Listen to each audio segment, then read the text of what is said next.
Ko te reo pōwhiri tēnei a te Wharekura o Te Kaokaoroa o Pātetere ki te kura o te Koutu.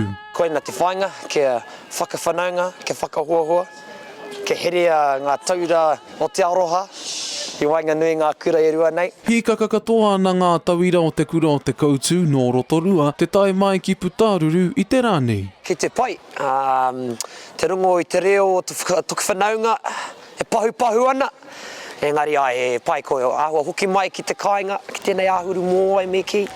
Rika, te gākau, ki te atu I a rātou, ko tae mai ki runga I a tātou I tēnei rā, me te whakatau I ngā hononga, mai te pūrei hākina, mai te kōrero, whakawhiti kōrero, he kōrero ki o rātou hoa, kimi ana I ngā hononga I wainga I a rātou. He tauira atu hiri wai kingi o te Wharekura nei, e harikoa ana ia kia ki te anō wai I tāna whanaunga I a ngā tai me ngā rangatahi o tōna kura. Ko tāku mahi, I te wā ka tūtaki atu ki etai tagata hau, he haere ki te tukumihi, whakawhiti ingoa, kimi hononga, I wainga I a taua. Ko te whainga pia, ko te reo, te take, tētahi o ngā take matua e arahi nei o tātou kura. Kia hononga tamariki ki ngā kura e kōrero Māori ana, e whaitikanga ana.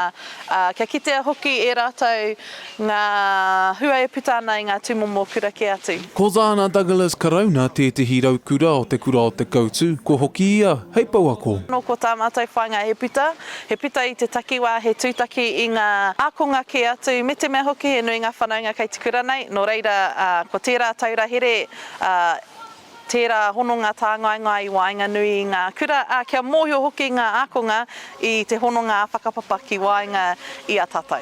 Ko te tuapapa o tēnei kaupapa, ko te whakawhanaungatanga, I wainga nui I te Wharekura o Te Kaokaoroa o Pātetere, me te Koutu. Ko ngā kapa haka o ngā kura e rua nei, ka whai wāhi atu ki te whiringa toa ki te whakataetai kapa haka kura tuarua, I tū ki whakatū I te rā marama. I nā e nei, ko te mahi, he whakataetai hā kina, te haere ake nei. Ko te tei wero nui I roto I ngā kura Māori, ko te kimi I tei kaupapa, kia whakapiri, kia whakakotahi ki raro I te whakaaro kotahi. No reira, he momo reitaki tēnei, e titiki pai ai te rao ngā tūmanako.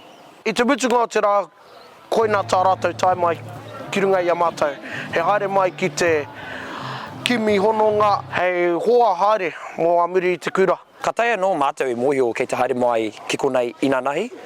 No reire e āhua, ko ngangi e te āhuatanga o tō tātou whakarite engari I tai mai.